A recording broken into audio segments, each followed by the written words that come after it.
약한 양심을 배려하라 하는 것이 오늘 말씀의 주제입니다. 우리가 지난주에는 이제 우상제물 먹는 이 문제, 강한 자들이 있고 약한 자들이 있다 하는 것을 살펴봤죠. 강한 자들은 지식자들입니다. 신학적인 어떤 배경을 가지고 우상은 없다. 그래서 우상이 없는데 뭐 우상 신전을 갖다 바친 거 그거 상관없다. 나는 영성에 전혀 문제를 못 느낀다. 이제 그 자유하는 사람들이죠. 그렇지만은 또 약한 자들이 있습니다. 그에 대해서 굉장히 그 어려움을 겪는 분들이 있는 것이죠. 그 약한 자들입니다. 이제 그래서 이제 오늘은 이제 더 깊은 부분을 얘기를 하는 겁니다. 사실은 어떤 부분을 이야기하냐니까 신학적으로도 옳기도 하고 여러 가지 뭐 우리가 생각해 볼 것이 있는데 제일 마지막에 고려해야 될 것이 뭐냐? 사람은 각자 양심이 있는데 그 양심의 문제를 가지고 한번 이 문제를 한번 보자는 겁니다. 이게 간단하지가 않아요. 한번 예를 들어 보겠습니다. 우리나라 제사상에 올려진 음식을 이제 먹는 문제를 한번 보시기 바랍니다. 우상은 없죠. 그리고 음식은 음식이다. 그래서 거리낌 없이 먹을 수 있다는 것이죠. 반대로 제사가 많은 집안에서 이제 갓 회심한 분이 계십니다. 이런 분들은 제사 음식에 대해서 굉장히 예민한 양심을 가질 수밖에 없습니다. 제사는 대개 이제 명절 빼놓고는 기제사 이런 것들은 이제 밤에 드리죠. 12시 이런 데 드리는데 음식을 차려놓고 죽은 영혼이 와서 조상이 와서 이제 먹는다. 그렇게 믿습니다. 지방도 써서 놓지 않겠습니까? 형고, 부군, 학생, 신이 제가 어릴 때 많이 썼어요. 나타날 연자, 조상 고자, 학생은 이제 배설이 없는 겁니다. 신이 이렇게 하는 거는 여기가 조상이 와서 먹어야 될 자리입니다. 그걸 이제 지정을 해주는 것이죠. 그리고 절을 해요. 음식을 두고. 그리고 골고루 먹도록 찌짐에다가 조기에다 이렇게 옮겨 놓습니다. 절을 하는 중간중간에 또 술을 따라서 피운 향에다가 술잔을 돌립니다. 그리고 그 술을 함께 마십니다. 제사를 다 지낸 후에 문을 다 닫고 불을 끕니다. 30분 정도 그대로 둡니다. 그러면 죽은 조상이 와서 마무리 다 먹는다는 것이죠. 내가 왜 이렇게 잘하냐? 그렇게 했기 때문에 이게 잘하는 거예요, 제가. 이 의식을 하는 과정에 있어서 조금이라도 잘못되면 저주를 받습니다. 이걸 이제 이런 이제 배경을 가지고 있는 것이죠. 이런 배경을 이제 가지고 있는데 제사 음식을 막 먹어라 이렇게 했을 경우에 이게 과연 자유할 수 있겠는가 하는 문제죠. 예수를 믿었지만은 너무 잘 알고 있는 거예요. 그래서 뭐 우상은 없다 그렇게 한다지만은 이게 자유롭지가 않은 겁니다. 그래서 제사 음식 냄새만 맡아도 거북해지는 거예요. 제사 그 도구만 이렇게 봐도 이렇게 막 그냥 만지고 싶지가 않는 것이죠. 기억이 안 좋아요. 근데 강한 자들이 와가지고 괜찮으니까 음식을 마음대로 먹어라. 굳이 이렇게 막 설득하고 요구하고 이렇게 하면은 어려움이 생길 수가 있는 겁니다. 왜 어려움이 생긴다니까? 그래 좋다 뭐 자유하지 뭐 이렇게 해가지고 막 그냥 그렇게 할 수도 있겠지만 양심이 괴로운 겁니다. 이게 양심이 편치가 못해요. 바로 이런 문제들을 이야기하는 것입니다. 사도는 지식자나 강한 자가 신학적으로 무장되고 신앙의 자유를 누리지만은 연약한 양심을 가진 성도를 이렇게 배려해야 되고 또 그런 문제를 가지고 영혼을 잃게 된다고 한다면은 그 자유를 영원히 포기해라. 나는 영원히 고기 먹지 않겠다. 그렇게까지 사도는 이야기하는 것입니다. 이 원리를 잘 기억해야 됩니다. 양심의 원리가 있다 하는 것이죠. 양심의 원리가. 그것들로 다 가능해도 양심이 불편할 수가 있다는 것을 꼭 기억을 해야 됩니다. 첫 번째는 음식으로 하나님께 인정을 받지 못한다고 말씀하고 있습니다. 8절 9절 말씀을 읽어보면 음식은 우리를 하나님 앞에 내세우지 못하느니 우리가 먹지 않는다고 해서 더 못 사는 것도 아니고 먹는다고 해서 더 잘 사는 것도 아니니라.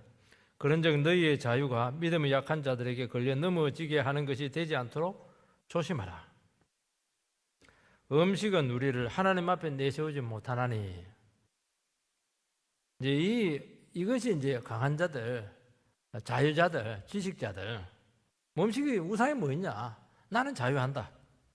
그런 사람들의 이제 모토가 되는 것입니다. 음식을 먹는다고 해서 심판대 앞에서 하나님 앞에서 책만 받는 것도 아니고 죄가 되지 않는다는 것이죠. 음식을 굳이 가려 먹는다고 해서 칭찬받는 것도 아니라는 겁니다.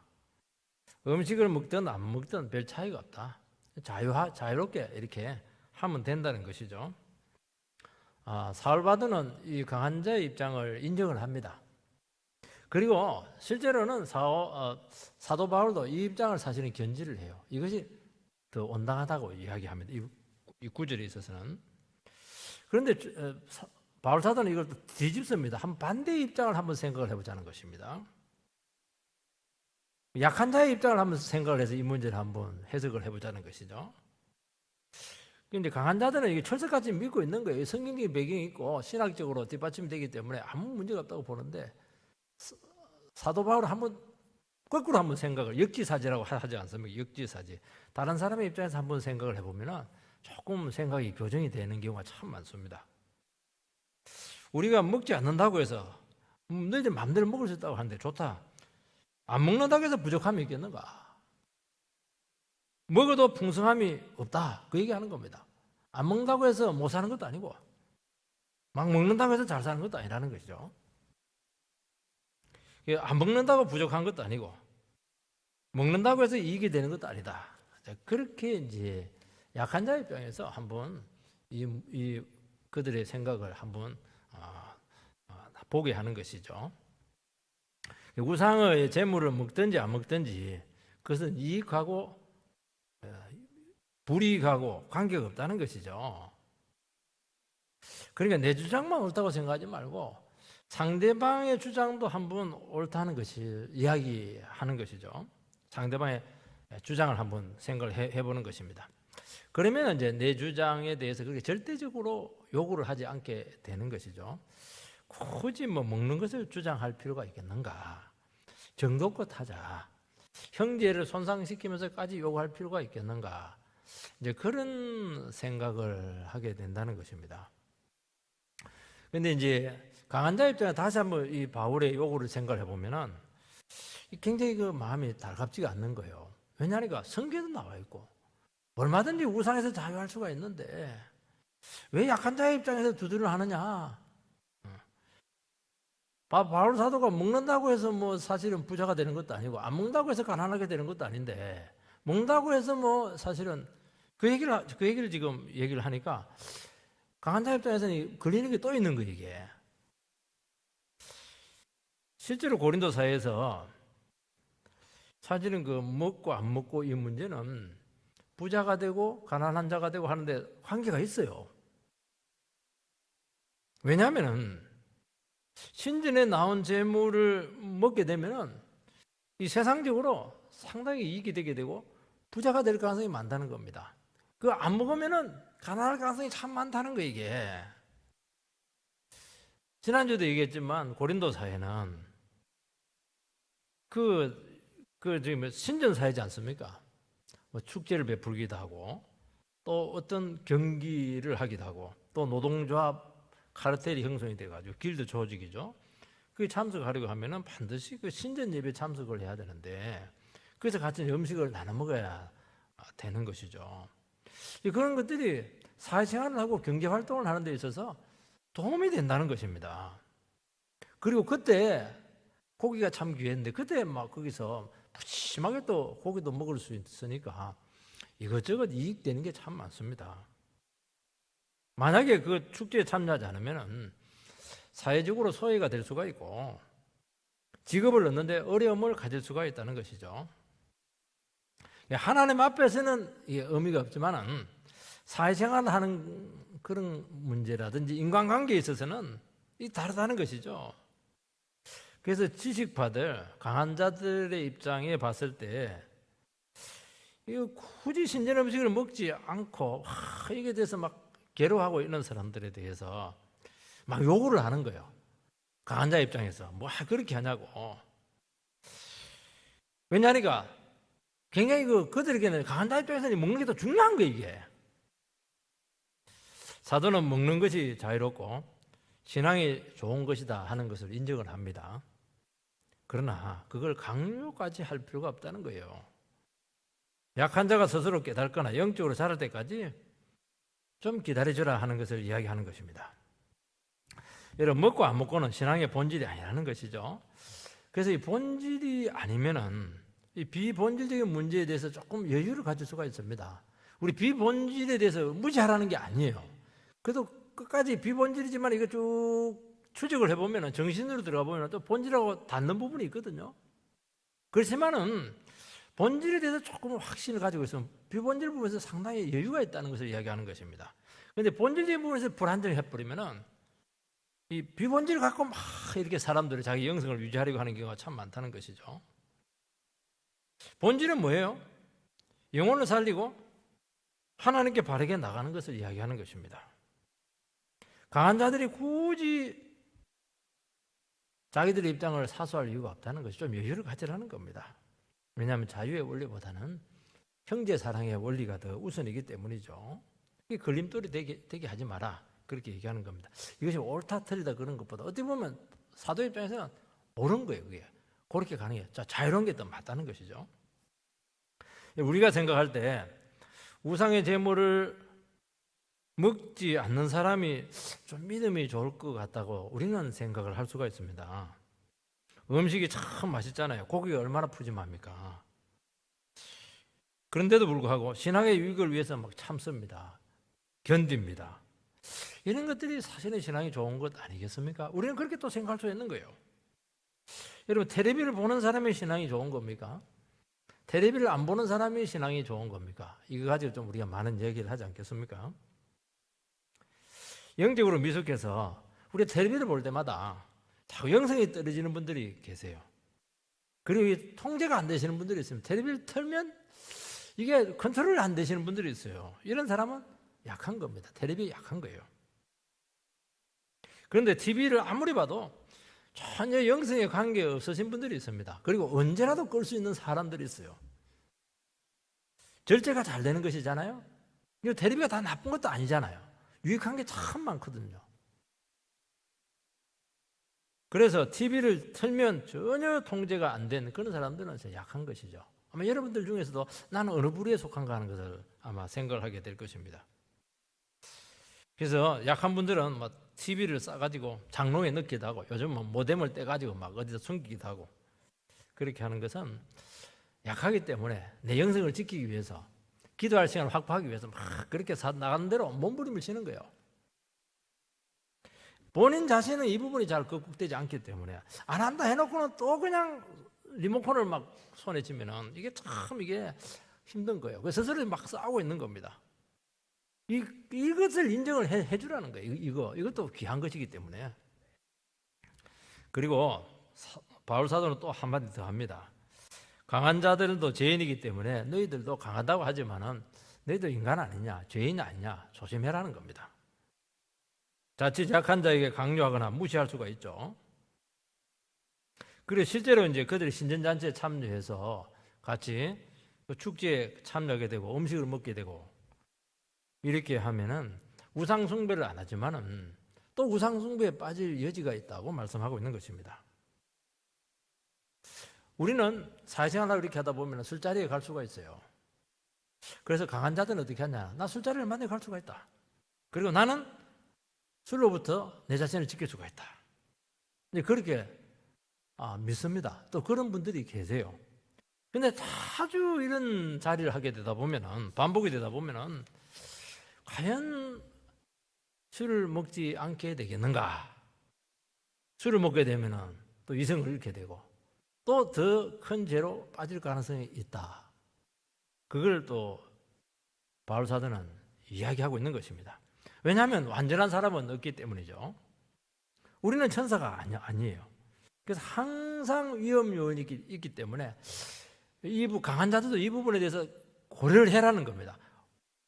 막 세게 강요하지 말라는 거예요. 너희들도 위험하다는 거예요. 그래서 도리어 술 먹고 이상한 짓 하고 이렇게 하는 것보다는 좀 사회적으로 소외되고 경제적으로 좀 손해를 보는 것이 훨씬 더 나은 것 아닌가? 우상 숭배보다는 나은 것 아닌가? 이런 다방면의 생각을 지금 사도는 그 고린도 교인들에게 지금 얘기하고 있는 것입니다. 그래서 한쪽을 막 편들고 그렇게 하는 것이 아니고 이런 다양한 생각들이 있기 때문에 이런 눈에 보이는 이런 부분에 대해서 막 무자르듯이 그렇게 해가지고 서로 이렇게 갈등을 일으킬 여지는 없다. 그렇게 말씀하고 있는 것입니다.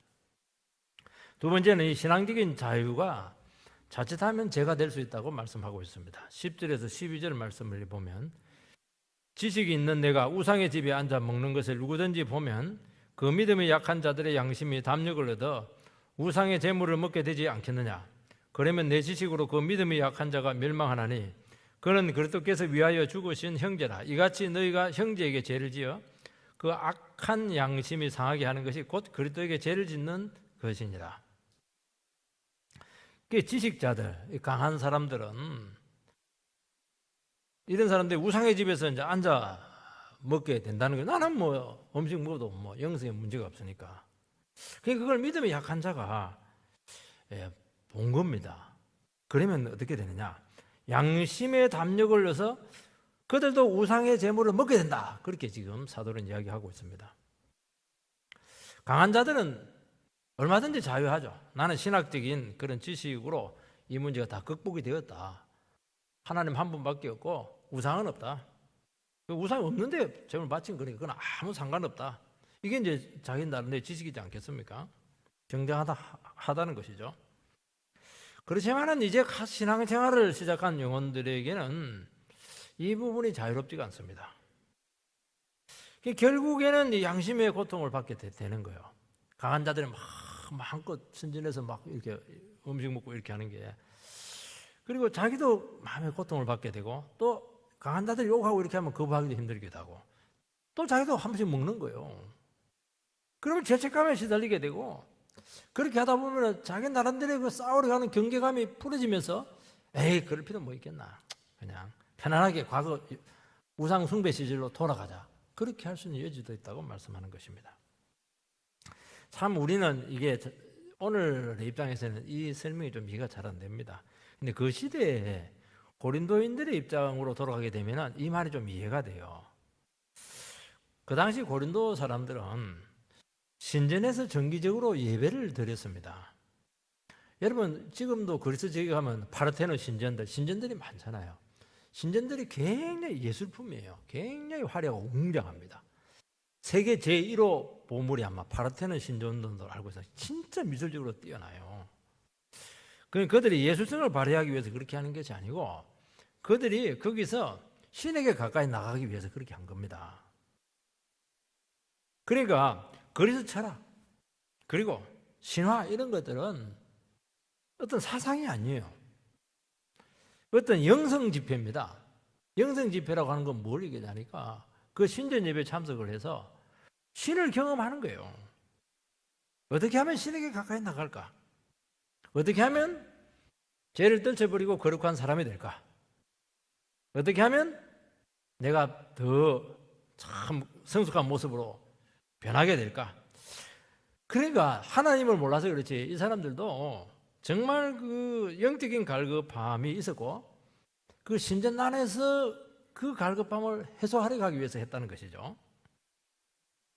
그래서 그 신전 안에서 제물을 바치기도 하고 의식을 집행하기도 하고 또 제물을 같이 먹기도 하고 이제 그렇게 하는 과정. 그리고 어둡잖아요. 컴컴하거든요. 그쪽에 불을 대충 꺼놓고 하기 때문에 촛불만 켜놓고 하거든요. 굉장히 신비한 겁니다. 그리고 이 그런 자그마한 의식을 취하고 이렇게 하면 거기서 엄청 두려움들, 그러면서 어떤 신과의 그 연합을 경험을 한다는 것이죠.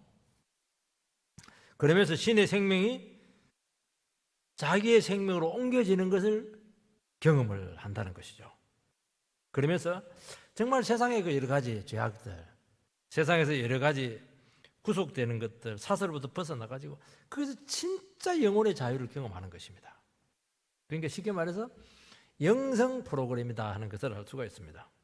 영성 프로그램이라고 하는 것은 뭔가 있는 거예요. 뭔가 느낌 있고 경험 있고 체험 있고 변화가 있는 거예요, 이게. 그래서 이것이 강한 충격을 주었고 그들에게 어떤 느낌이 있었었고 체험이 동반이 된 겁니다. 거의 신비적인 체험과 같은 그런 체험을 하게 된 것이죠. 그래서 그 신전 안에 일어나는 일을 뭐라고 하냐니까 무스테리온이다. 무스테리온. 우리식으로 번역을 하면 비밀이다. 밖에서 보면 안 보이잖아요. 신전 안에서. 그 안에서 무슨 일이 일어나는지 모른다는 거예요. 본인들도 몰라요. 신과의 만남이 어떻게 진행되는지 모른다는 겁니다.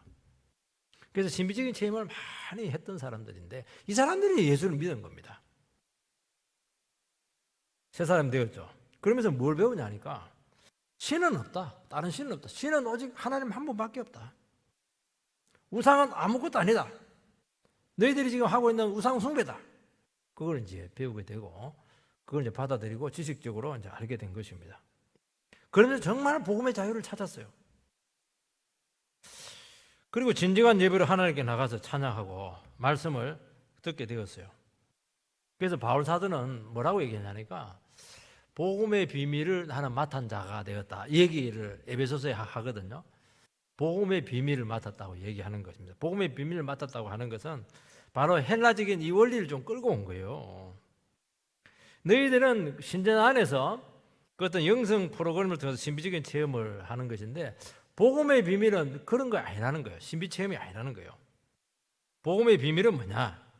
우리가 하나님 말씀과 찬양을 드리고 예배를 드리는 중에 정상의 예배 과정을 통해서 변화가 일어나게 된다는 것을 이야기하는 것입니다. 대단히 정상적인 방법이죠. 뭐 불을 끄고 그런 것도 없어요. 그렇지만 과거 신전에서 예배를 드렸던 고린도인들 같은 경우에 성도들 같은 경우에는 아직 그 과거의 영성 체험에 그런 느낌이 있는 거예요. 그 기억에서 자유롭지가 못한 것입니다. 그래서 어떻게 하냐니까 신전을 보면 벌써 막 이 감이 와요. 느낌이 와요. 그리고 그 먹는 고기를 이렇게 보고 이렇게 하면은 냄새만 맡아도 이상하게 그냥 그림직한 거예요, 이게. 그리고 뭐 제사장들 그 안에 있을 텐데 막 그 찬송을 하고 있고 또 그 신전에서는요 술도 먹기도 하고 또 이게 신전에 그 창녀들이 있는 거예요. 이런 것들이 많은 과거의 그 잔상들이 있다는 것을 알 수가 있습니다. 그런 기억들이 막 되살아나는 것이에요.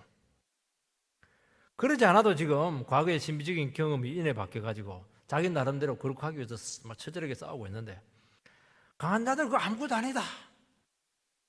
자유한다. 이렇게 한다는 것입니다. 아직 기독교 신앙과 교리에 대해서 모르는 상태에서 그들은 또 이 자유를 이렇게 하기를 요구받고 있는 것이죠. 그러면 과거로 또 되돌아갈 수 있는 거예요. 아무 문제 없이 그럼 좋다. 신비적인 신앙생활로 내가 돌아가겠다. 그렇게 하지만은 이미 하나님을 알게 되었고 양심이 그렇게 괴롭고 영혼이 그렇게 힘들다는 거예요. 그렇다면 영혼이 망칠 가능성이 많다는 겁니다. 우리는 뭐 술 한두 잔 먹고 그런 차원이 아니라는 거예요. 굉장히 그들에게는 이 문제가 심각한 문제였다는 것을 알 수가 있습니다. 그래서 그들에게 뭐라고 말씀하고 있냐니까 약한 자들이 말씀으로 자라고 영적으로 성숙해질 때까지 좀 기다려주라고 말씀하고 있습니다.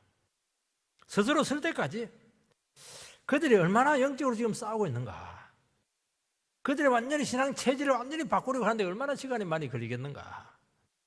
그들의 노력을 인정을 해주고 기도해주고 그들을 도와주라고 말하고 있는 것입니다. 이거 신앙도 아닌 것들이 거기에 대해서 자유롭지 못하고 언제까지 그렇게 벌벌 떨면서 신앙생활을 하겠는가, 그런 눈초리로 보지 말라는 것입니다.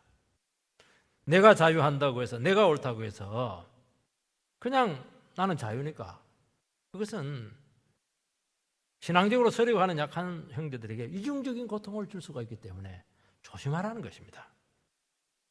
여러분, 예수 믿기 전에 술독에 빠져서 살아가시는 분들이 있습니다. 이 사람이 복음 듣고 세례받고 새 사람으로 지금 거듭나서 살아가고 있습니다. 그렇지만 옛날에 그 뭐 술 먹는 버릇이 어디 갔겠습니까? 술 생각이 날 때마다 싸워야 돼요. 비 오고 이렇게 하면 더 생각이 나는 거예요. 그래서 막 싸우고 이렇게 하다 또 한 번 또 하기도 해요. 넘어지기도 합니다. 근데 어느 날 길 가는데 보니까 장로님이 막 술집에서 그냥 친구들하고 막 이게 같이 있는 거예요. 이게 왜 장로님이 거기에 있었겠습니까? 사업상 그렇게 할 수 있는 것이거든요. 그리고 안 먹었다고 볼 수가 있는 거예요. 그런데 약한 자들 입장에서는 그렇게 생각하지 않는 것입니다. 장로님도 한잔 하시는데 담력을 얻어서 좋다, 뭐 그래도 힘들어 죽겠는데 그냥 자기와의 싸움을 포기할 가능성이 참 많다는 것이죠. 이게 중단으로 끝나지 않고 어떻게 되느냐, 그동안 막 참았던 것까지 전부 다 몰아가지고 다 퍼마시게 되게 된다면 이거 얼마나 양심을 괴롭게 하고 신앙을 자칫하면 잃어버릴 수 있는 계기를 주느냐, 그 말씀을 하고 있는 것입니다. 실제로 있었다고 그래요. 명절날 이제 당회를 이렇게 했는데 뭐 그리 하고 막 그냥 그 오락으로 그냥 한번 고도리를 한번 하자고 그렇게 했던 것 같아요. 그걸 이제 자녀들이 본 겁니다. 전 교육기관에서 그냥 고스톱이 막 퍼지게 되었고 그 다음에 말릴 수가 없었다고 합니다. 그러니까 이게 사람은 어쩔 수가 없어요. 사람은. 그래서 자식들 앞에서는 숭늉도 제대로 못 마신다는 말이 맞습니다.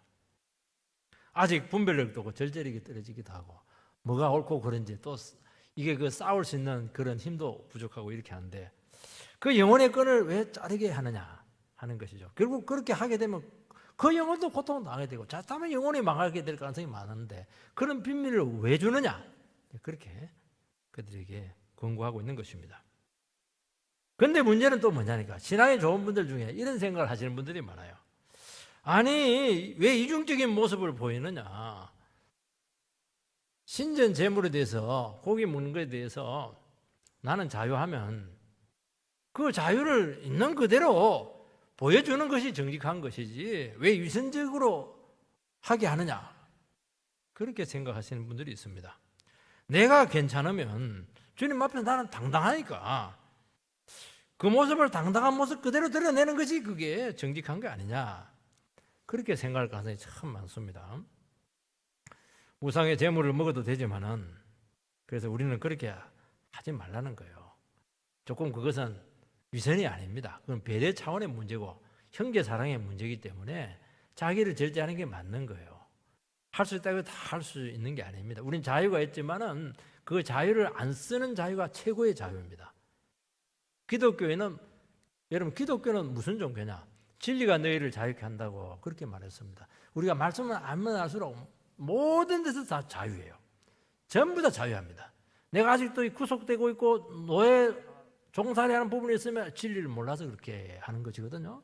하나님의 말씀을 다 깨닫게 되면 모든 부분이 다 자유합니다. 그게 기독교는 자유의 종교입니다.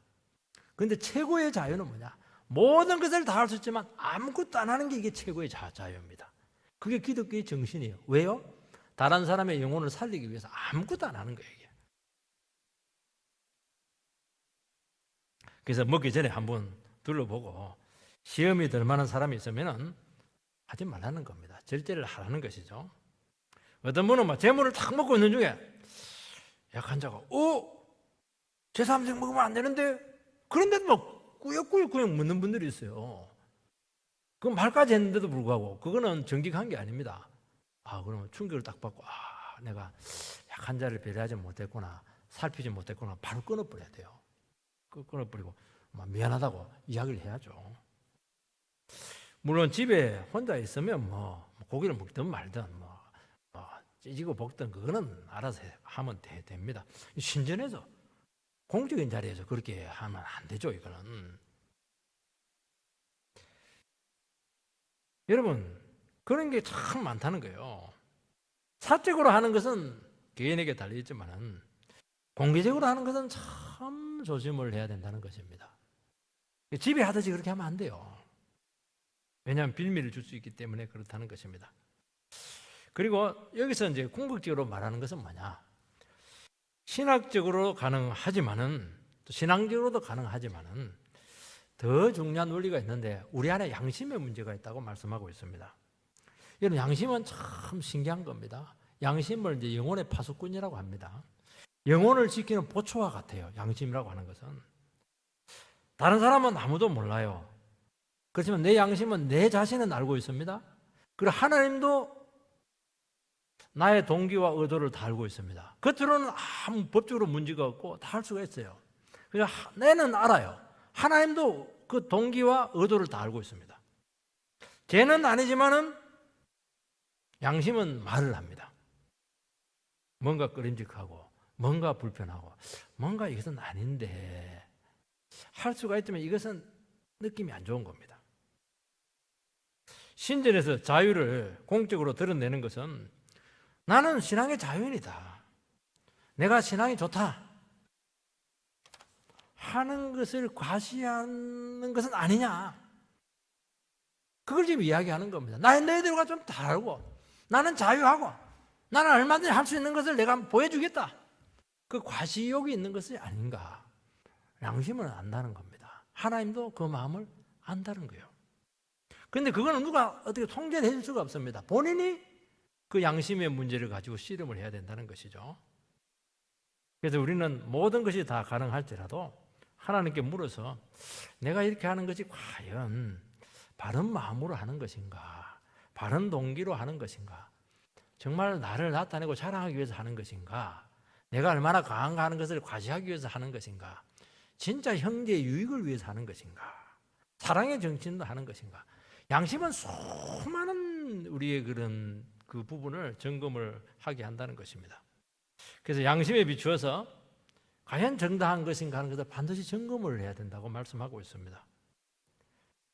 그리고 내 양심이 아무리 떳떳하다고 할지라도 주위에는 약한 자가 내가 쓰는 그 양심에 걸림돌이 없는 그 문제를 가지고 걸려 넘어지게 된다면 그거는 잘못됐다는 거예요. 이유불문. 이거는 드러난 겁니다. 진정 사랑의 정신이 아니라는 겁니다. 그 증거가 드러난 것이죠. 그것을 하나님도 알고 있고 자기도 알고 있다는 거예요. 그럴 때는 그 양심을 상당히 살피라는 것입니다. 넘어진 영혼의 형제입니다. 그 형제가 누굽니까? 주의 피로 맺어진 형제라고 말씀하고 있습니다. 예수의 피값으로 구원받은 귀한 영혼이라는 것이죠. 형제, 한 아버지를 모시고 있는 한 가족이 된 것입니다. 그 형제라고 하는 것은 무시할 수가 있는 존재가 아니에요. 형제는 제3자가 아닙니다. 굉장히 관계가 깊은 거예요. 제 바로 위에 형이 저보다 11살이 많아요. 중간에 많이 죽어가지고. 형하고는 이게 친밀하지가 않아요. 너무 이게 나이 차이가 많으니까 같이 생활을 공유하지도 않았어요. 평소에 잘 연락도 안 하고 지금도 별 연락도 안 해요. 친밀하지 않아요. 근데 그 둘째 형이 암이 딱 걸렸다고 하니까 이게 형제가 막 살아나는 것을 제가 느꼈어요. 죽으면 안 되는데 굉장히 안타까웠습니다. 대구에서 막 목동에서 지금 살고 있는데 목동까지 올라가서 예배도 드려주기도 하고 안수도 해주기도 하고 절대 안 가거든요. 오라 하지도 않겠지만은 그렇게 한 적이 있어요. 그래서 이제 또 암이 나았습니다. 죽으면 안 되거든요. 그 형제의 양심을 상하게 하고 나서 너의 마음이 과연 편할 수가 있겠는가? 그 얘기를 하고 있는 거예요, 지금. 그거는 죄를 짓는 것이다. 그렇게 얘기하는 겁니다.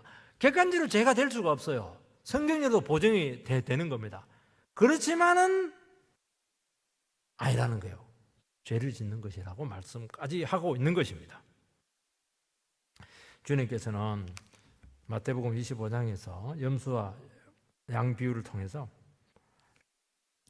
소자에게 냉수 한 그릇 준 것까지 예수님께 한 것이라고 그렇게 기록을 해놨다고 그렇게까지 말씀을 하고 있습니다.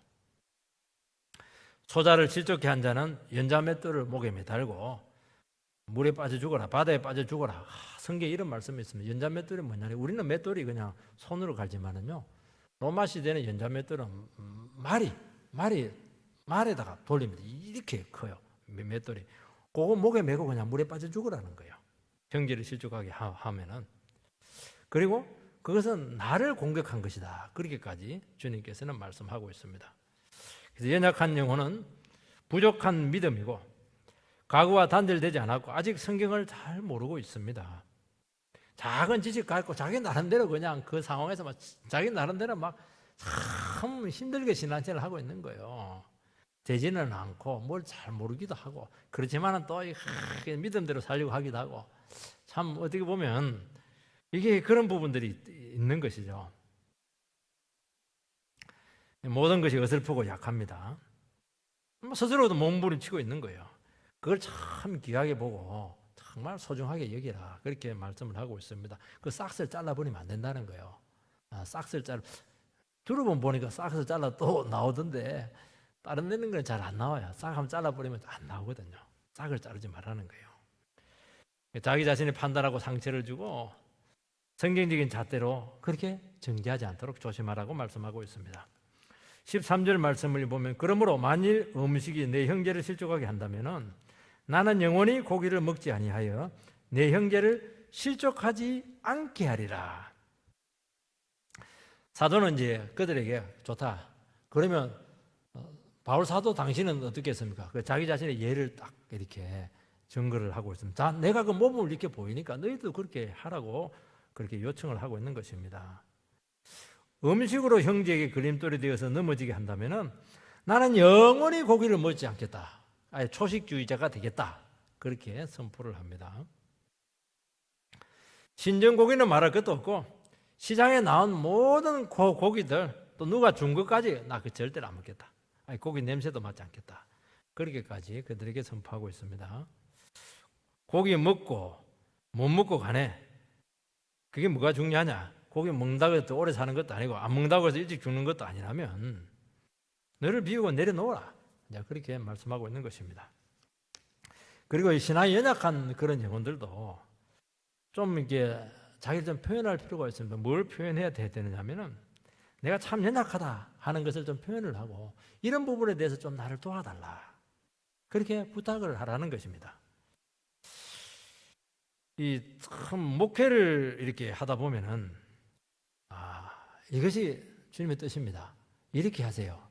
정답을 딱 말해줘야 되는데 어떤 부분에서는 이 정답을 말해주는 것이 참 어려움을 느낄 때가 참 많습니다. 우상 숭배해야 됩니까? 이제 할 때 우상 숭배 하지 마세요. 그게 정답이에요. 또 그렇게 말을 해줘야 되는 겁니다. 근데 그런 질문을 하는 사람들은 이 지금 제사 문제가 심각한 거예요, 지금 종손인데, 대문중의 종손인데 예수를 믿게 된 거예요. 명절 때만 되면 이제 질문을 하는 거예요. 목사님, 우상 숭배해야 됩니까? 말아야 됩니까? 우상 숭배하지 말라고 그렇게 얘기하죠, 당연히. 그렇지만 무자르들이 단칼에 날려버리지는 않습니다. 그 질문하는 자체가 지금 자기 약하다는 걸 지금 좀 알아달라는 거예요. 쉽게 말해서. 우상 숭배하면 안 됩니다. 절하지 마시기 바랍니다. 그리고 제가 기도해 드리겠습니다. 아주 부드럽게 이야기합니다. 근데 그 질문을 한 것 자체가 목사님 좀 이해해 달라는 거예요. 난 노력은 하겠지만은 이번에 또 어떻게 될지 모르겠다는 겁니다. 그리고 나의 처지에 좀 공감을 해달라는 것입니다. 갔다 오면 어떻게 하냐니까 목사님, 이게 얼굴이 좀 고개를 숙이면서 이번에도 실패했어요. 솔직하게 고백을 합니다. 근데 그렇게 몇 번 하다 보면은 결국에는 극복을 해내요. 극복을 해요. 그리고 막 극복했을 때 그 기뻐하는 모습을 보면 참 대단합니다. 그런데 막 어떻게 예수 믿는 사람이 그렇게 말이지 우상숭배 그렇게 하고 이렇게 하냐고 막 그렇게 정죄불 이렇게 해버리면은 굉장히 고통을 당해요. 고통을 당하면서 본인도 다 알고 있거든요. 약한다도 다 알고 있는 거예요. 지금 이렇게 하면 안 된다는 거 다 알고 있는 겁니다. 그래서 우리가 조금 더 공감도를 높이고 그렇게 해가지고 어떻게 하든지 극복할 수 있도록 신앙이 잘 자랄 수 있도록 부지런히 말씀을 가르치고 이렇게 해서 스스로 일어설 수 있도록 그렇게 교회가 함께 도와야 된다. 그렇게 말씀을 하고 있는 것입니다. 그렇게 우리 다른 영혼들을 잘 돕는 귀한 교회가 되기를 주의 이름으로 축복합니다.